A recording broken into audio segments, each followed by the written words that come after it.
Thanks for listening and subscribing to Learning More. It's Russ with you. I hope you had a fantastic holiday. I did the whole holiday break thing, Christmas Day. I got sick. It wasn't the COVID. It was one of the other fun things that are roaming around, but it's sort of like a last minute Christmas gift, I guess. And then I did pass it on to others. So I guess I'm a regifter. I don't know. Anyway, it did give me a chance to sort of, plan out some of the new episodes for this new year here. And we've got some really good ones. And, today's episode makes me think of my entire career over the last, I don't know. I'm not going to say how many decades because then you'll just know how old I am. But over the last several decades, I've changed careers, done different things, tried different things. And it's funny. It's like when I started these things, they felt like so great, like so right. And then by the time I had been doing them for a little bit, I'm like, why am I doing this? This doesn't feel right for me. And sometimes it was the circumstances changing. For instance, I worked in radio and they deregulated radio and the whole thing changed and it was all different. And it just didn't feel as fun as it was when I first started. Then I went into other careers where maybe it was more me that changed and my needs and what I wanted. And that's why I no longer wanted to do those things. So we're talking about that today. We're talking about changing your career. We're talking about loving your job, and we're possibly talking about the dream job. But I don't know. I don't know if I like that term or not. So we'll get into that a little bit. I'm joined by Terry McDougall. She's a author, a speaker, an executive coach over at Terry B. McDougall Coaching. Thank you for joining me, Terry. Russ, it's so great to be here, and I love this topic. Yeah, I think it's a great one. And actually the timing on this is probably pretty good. But before we jump into the topic, tell us a little about yourself. Well, I've been doing executive coaching with my own company for about 5.5 years now. And before I became an executive coach, I worked in the corporate world for about 30 years. Of course, I only started when I was like in elementary school. So Exactly. you can figure out how old I am too. But I was a marketing leader. I led teams of people. I've experienced a lot of the things that I end up coaching people on. Personally, I'm married. I've got kids, and I have 2 dogs. I actually just adopted a beagle a couple days ago, and she's adorable. So I've got a 16-year-old and a 10-month-old.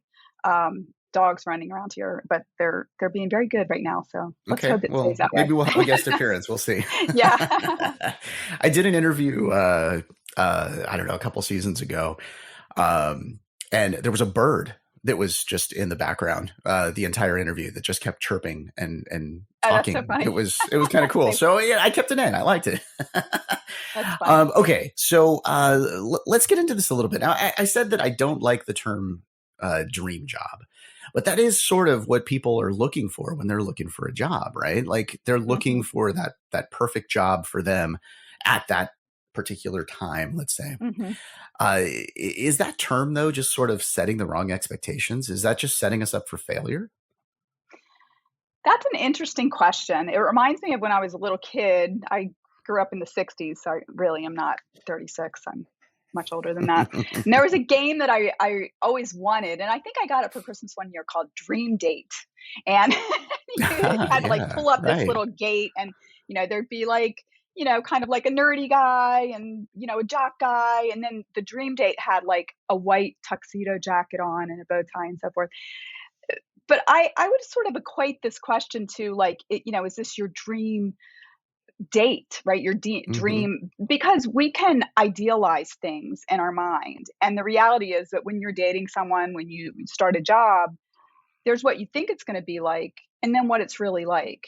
And, I think that, before we hit record or before you opened this up, we were talking about this. And, I think that dream job is a vernacular that we're all familiar with, right? It's when you think about it, it's like, okay, I'm going to get to do really cool things. It fits me from a skill set standpoint. Maybe there's some prestige or, good money, whatever it is that's important to you that you think you're going to get from that job. But a lot of times you really don't know until you get into it. Or it could be that like that's a great job at a particular company, but maybe you go to another company. And actually see this a lot in my Mm-hmm. coaching where somebody has done a particular role at one company and then they go to another one for maybe a promotion or even the same job and it's completely different.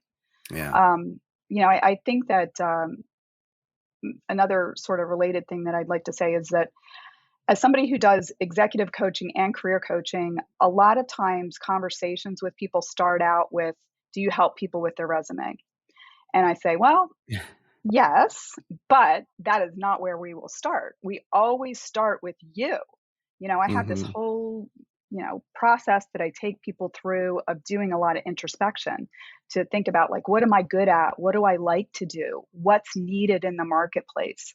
You know, because really when you're working, you're trading your strengths, your skills, your attitude, your time, your effort for money and Right. benefits, right? So it's a value Right. for value exchange. And I think a lot of times people get, really almost, I don't know, emotionally caught up or even might even fantasize about the role that a job plays in their life. And I mean, again, going back to the whole, dating thing, because a lot of times people get this idea like, oh, if I can just find the right gal or the right guy, that my life is going to be perfect. And no, there's no such thing as a dream date, right? Like it can be a fun date, but that's a real person. Just like Right. when you go to work for a company, there's going to be a lot of expectations there. And, if you can fulfill, say 70% of what your expectations are in that job, and then that probably is approaching a dream job. But there's going to be times when,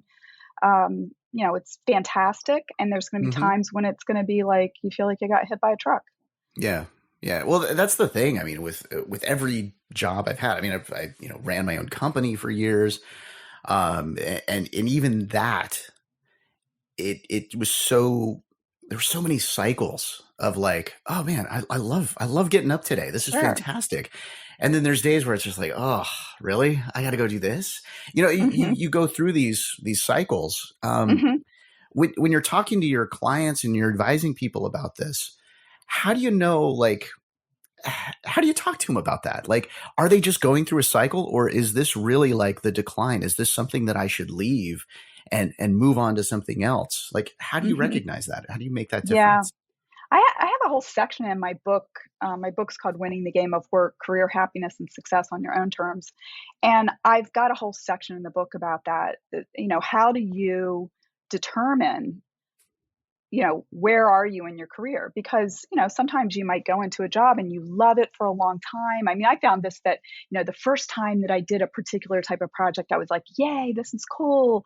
The second time, I'm like, okay, good. I can perfect what I was learning last time. The third time, you're like, I can do this in my sleep. The fourth time, you're like, ugh, do I have to do this again? At least that's how I am. And that I always knew that was when I was ready for something new. But I think it's important to step back if you're feeling like, oh, I'm in the doldrums and a new job is going to fix the way I feel, to step back and ask yourself, like, what's the environment? Like, how am I feeling? What's going on in my life outside of work? Um, you know, if I'm feeling stressed or I'm feeling like this isn't a fit anymore, is this a short-term thing?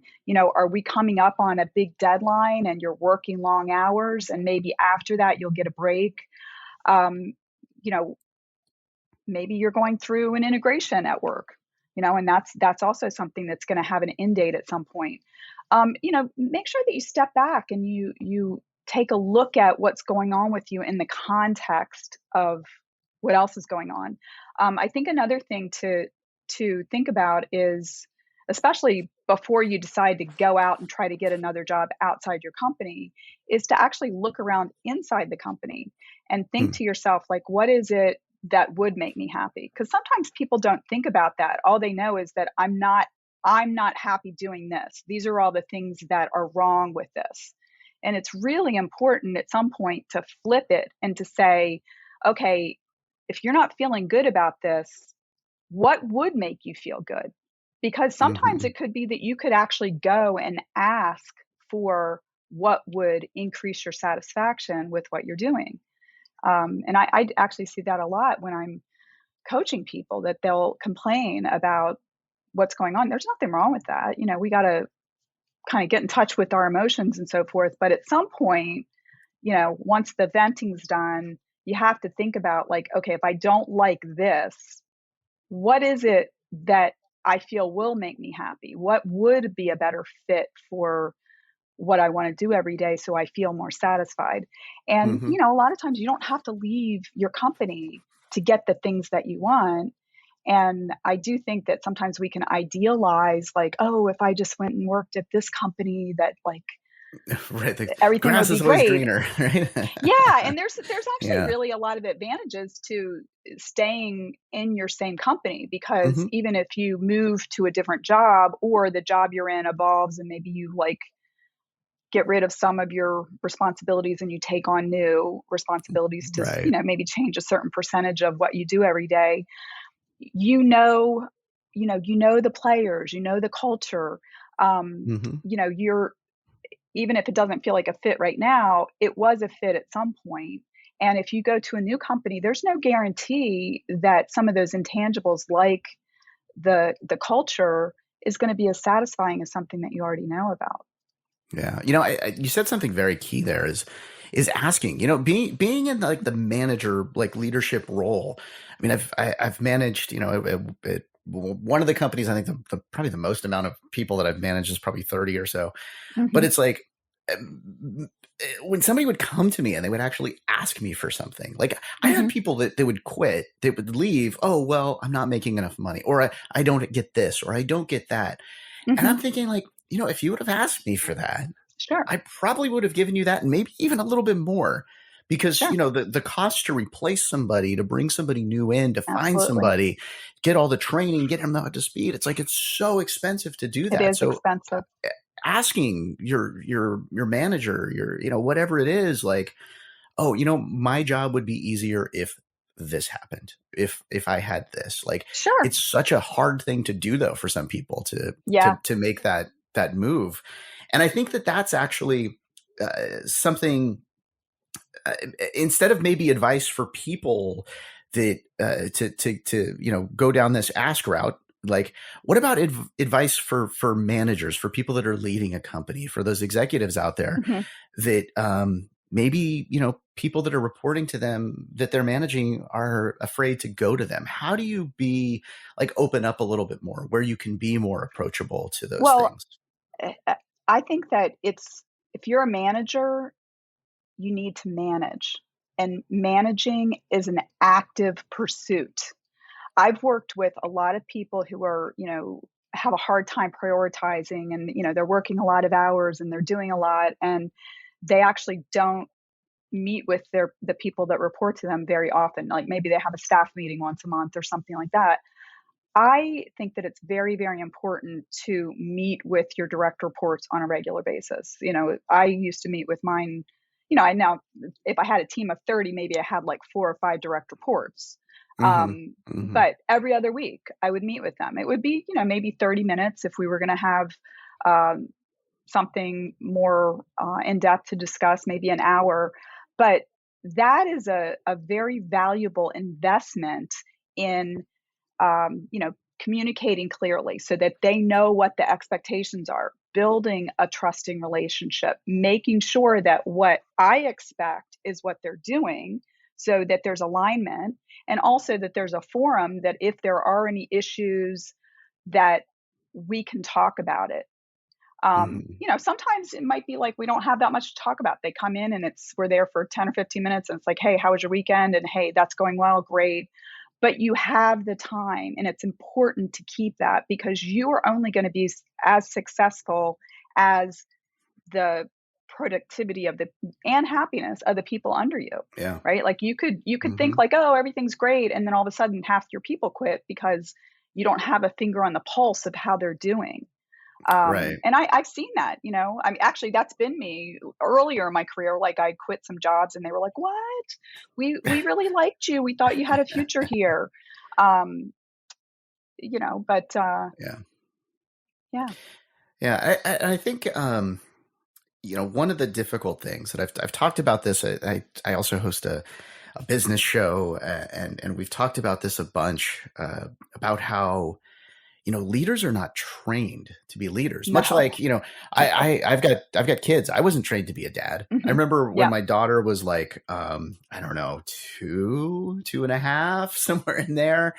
And I did something, I blamed her for something that I shouldn't have. And, Hmm. I actually, I explained to her, I'm like, well, you know what? I have been a dad as long as you've been a kid. Like, I don't know what I'm Yeah. doing. Just like, Yeah. like Yeah. I'm Yeah. learning as I go here, and it was like such this like real moment of like, and she totally understood it, which was like totally cool. She's on a path, I think, to be like a psychiatrist at some point someday. Possibly more than just for me, but maybe for others.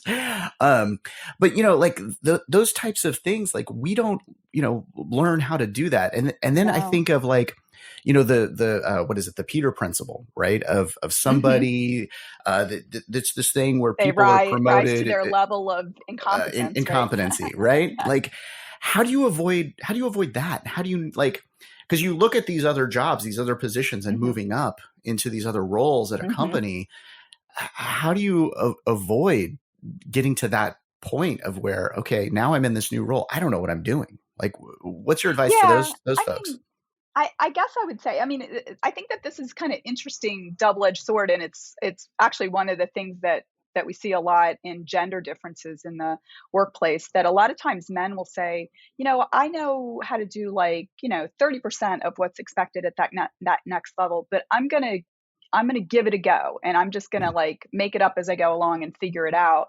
And a lot of times women feel like, oh, I've got to know 99% of what's required in that job.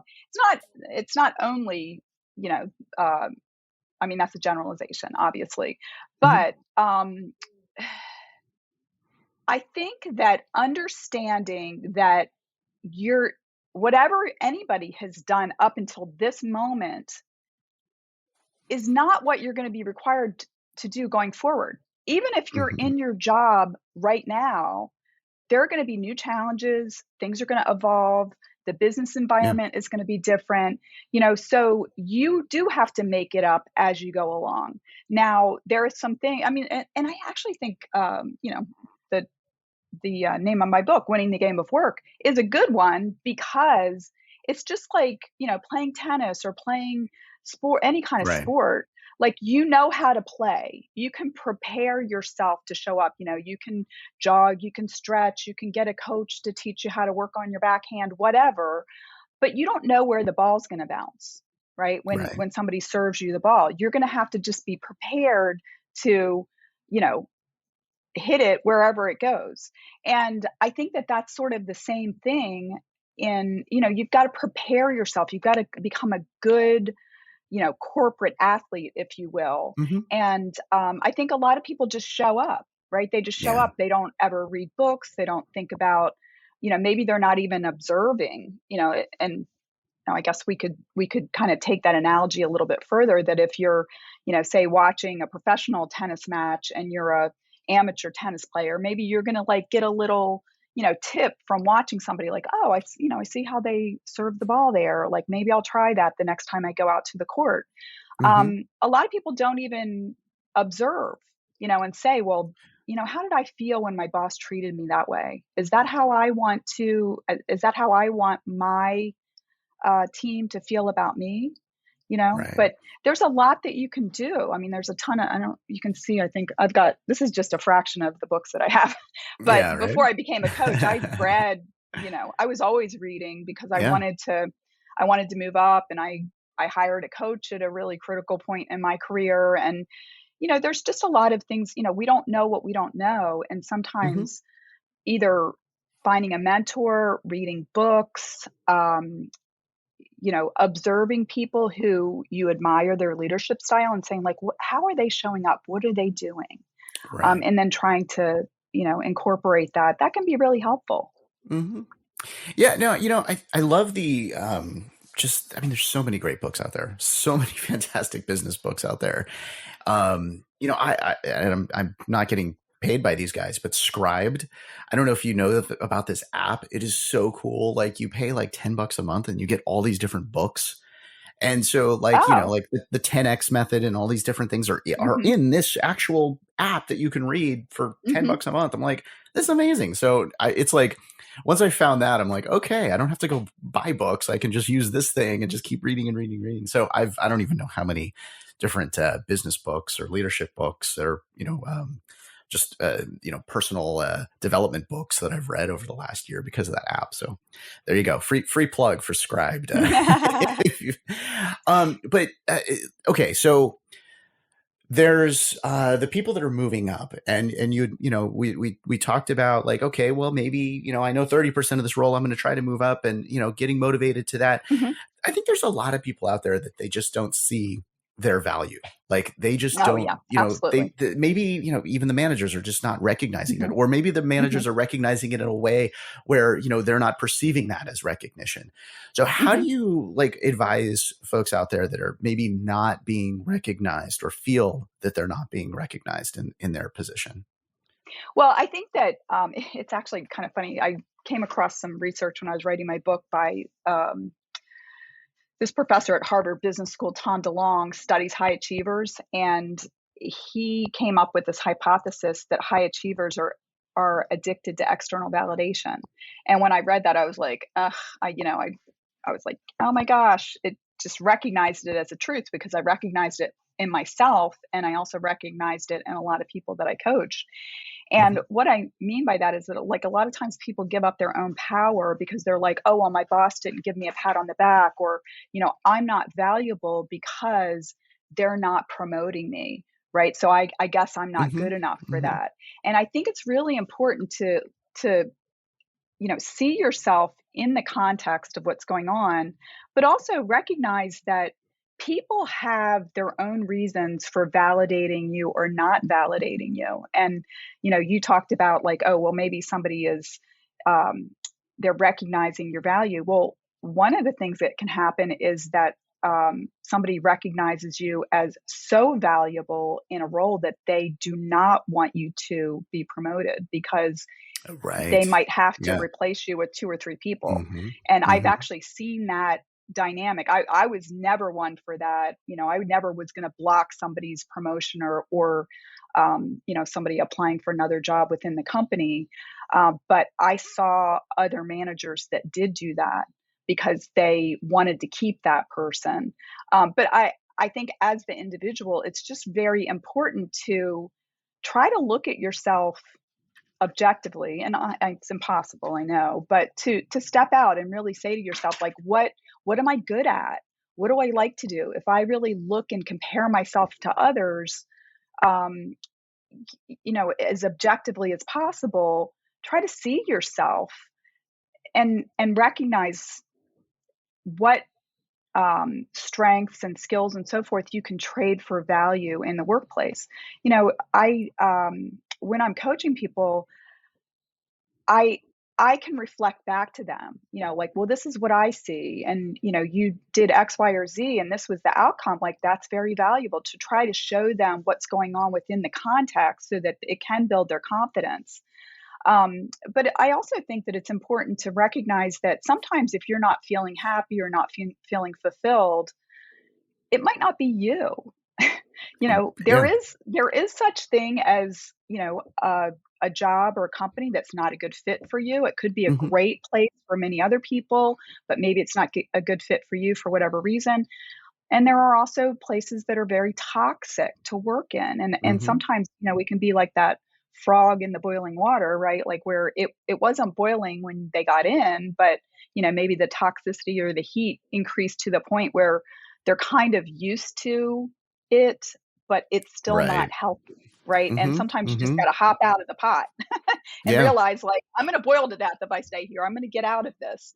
And there's nothing wrong with you if you decide to do that. You still have value. And not only that, sometimes getting out of those, negative, and when I say negative, I don't want to, like, blame it on the company, because a lot of companies are good, but maybe the role or the company is just not a Yeah. good fit for you. Right. Um, but a lot of times if you're in something that's not uncomfortable or that's not comfortable and you get out of it, you can sort of regain your confidence, and realize, like, oh, that wasn't a good fit. Now I'm going to go out, with more forethought and really think about what would be a good fit. What kind of people do I want to work with? What kind of work do I want to be doing? What will make me feel fulfilled? Once you get clarity on that, and then you can go out and start looking for a job. Um, Right. but like I said earlier, a lot of people are like, you know, I think that thought process for many is like, if I get my resume really good, everybody's going to want me. And it's like, no, they're hiring you. They're not hiring your resume. And in fact, a lot of Hmm. people get job offers without ever giving their resume. Right? If you network, Hmm. I've had clients that the resume was an afterthought, that they came to them. They're like, we want to hire you. We need a resume to put in with the job application. Can you send one? Yeah. Yeah. I've had that where, I've been Yeah. approached by somebody where I never gave them a resume. I don't know who this is, but okay. Hmm. You know, Yeah. decent Right. offer from a company. And it's like, okay, well, this works out. Uh, and so, okay. So much of this is like, mindset Yeah. on yourself, right? Like Hmm. trying to figure like what you're looking for, what you need, what's going to, fulfill you in your role. Now I'm going to go back to that same, like, one of the first question about the dream job. Like Hmm. how do you, like, since many jobs are going to have some flaws, like how do you know, like when you're applying for a position or when you're in a position in itself, like you're Hmm. at this place, like how do you know that this is a right fit for you, that this is okay? And like, okay, so something goes toxic and you decide to leave, like, or whatever, you maybe I should leave, maybe I shouldn't leave, I don't know.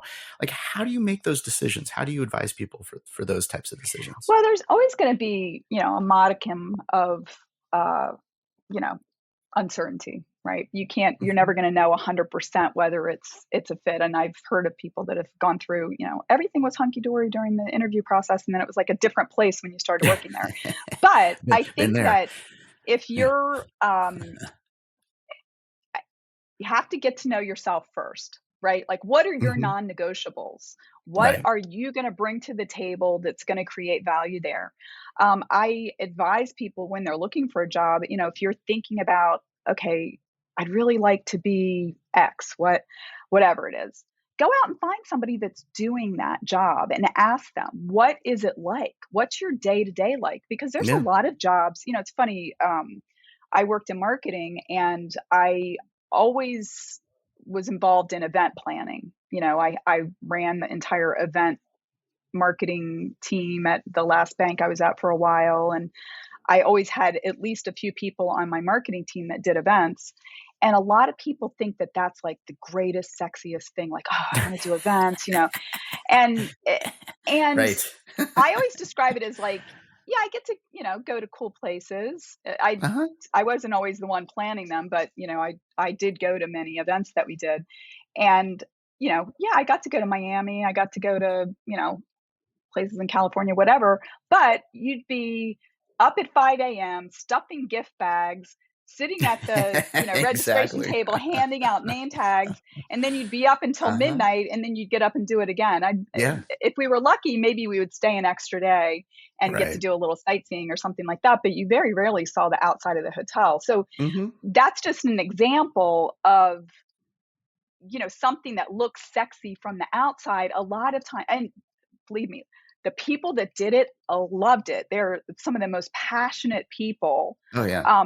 But that's not for everybody, because you're not going to the party as a participant. You're not a guest at the party. You're the person that's like dealing with somebody throwing up in the bathroom, or, Right. when the CEO's plane is late and you have to, you know, Totally. you Yeah. know, Yeah. bide for time until he can get there and welcome all the guests or whatever. Right. Yeah, I DJ'd live events and helped plan live events. And everybody's like, "Oh, that's such the coolest job." I'm like, "Well, it was in the beginning, but then, Yeah. it gets a little tiring being, the only sober person in the room that Yeah, it's can so make a good true, so decision." true. And and it's a job. I think that's the thing. Yeah.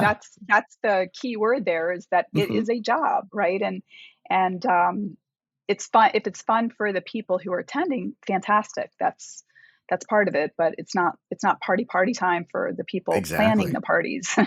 Exactly. Yeah. I know I did this was a marketing role where I was trying to help them do like, like set up events, like get everything, Hmm. rolling Yeah. for their events. This is an insurance company and they just had no clue like Hmm. how to, do events at all. So I Hmm. did a couple of events for them, and the two events, one was in Vegas and the other was in New Orleans during Mardi Gras. Hmm. And I'm like, it's so cool. I'm going to go to New Orleans during Hmm. Mardi Gras. Hmm. I saw nothing. Yeah. Yeah. I had some chicken The that was pretty good.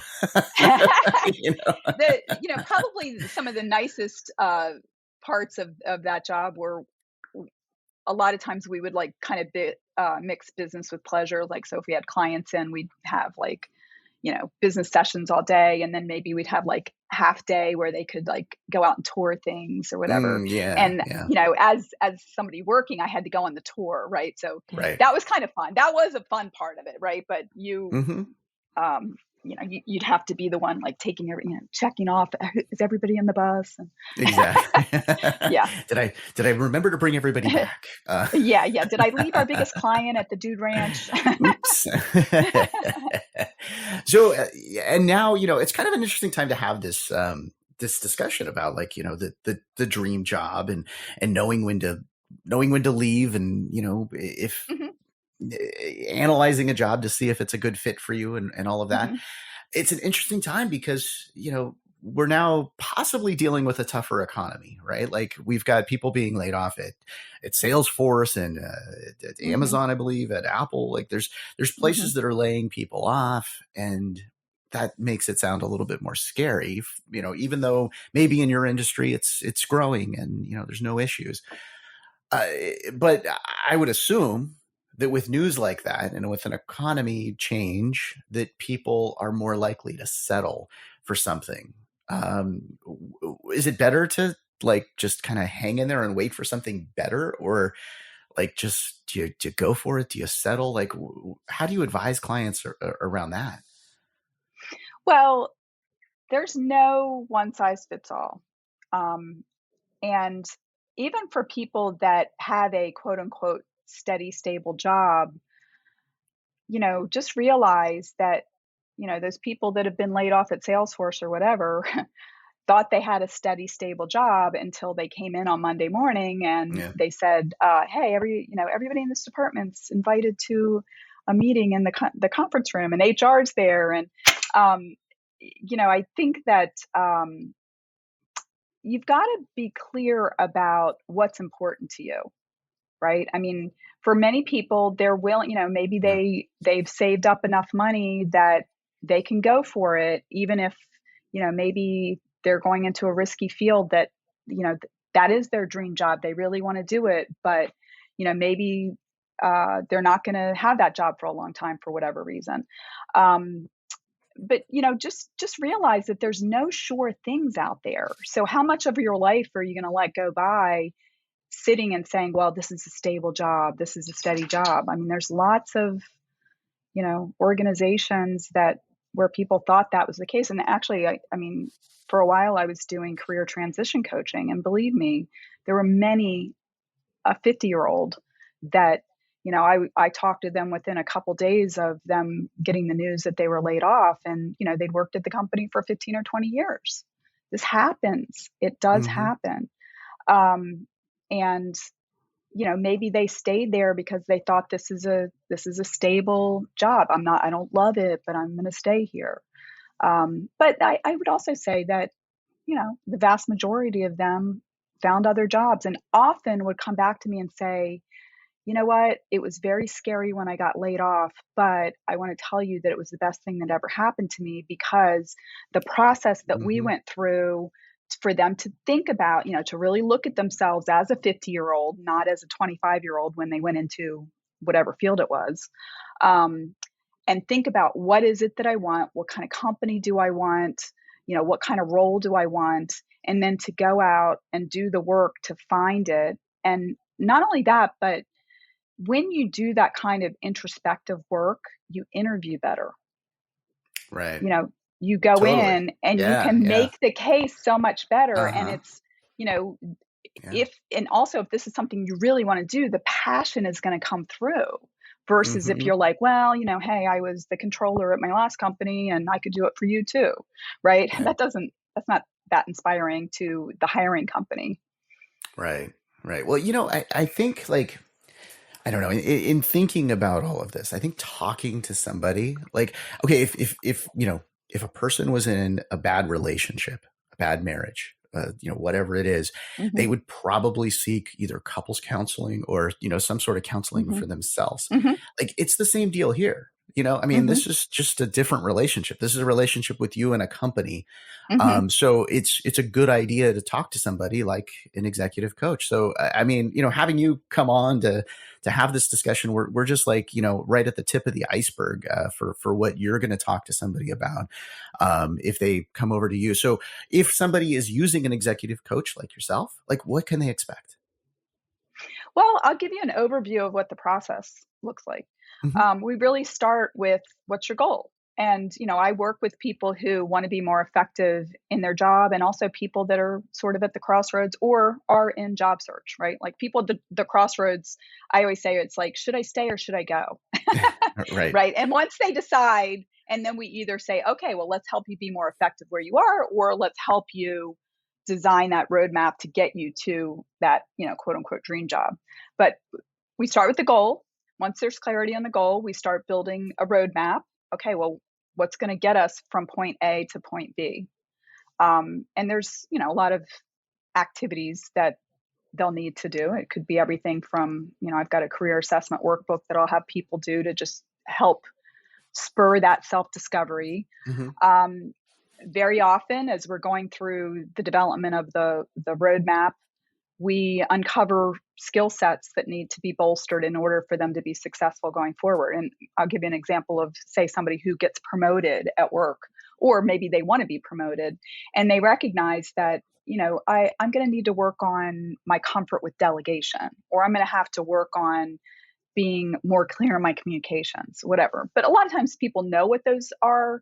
Sometimes I'll work with them to uncover areas that they're going to need to work on to be successful going forward. The fourth area that I work with people on is, I call it environments, and I break this down into three areas. One is to give them a safe place to talk about what's on their mind around their career.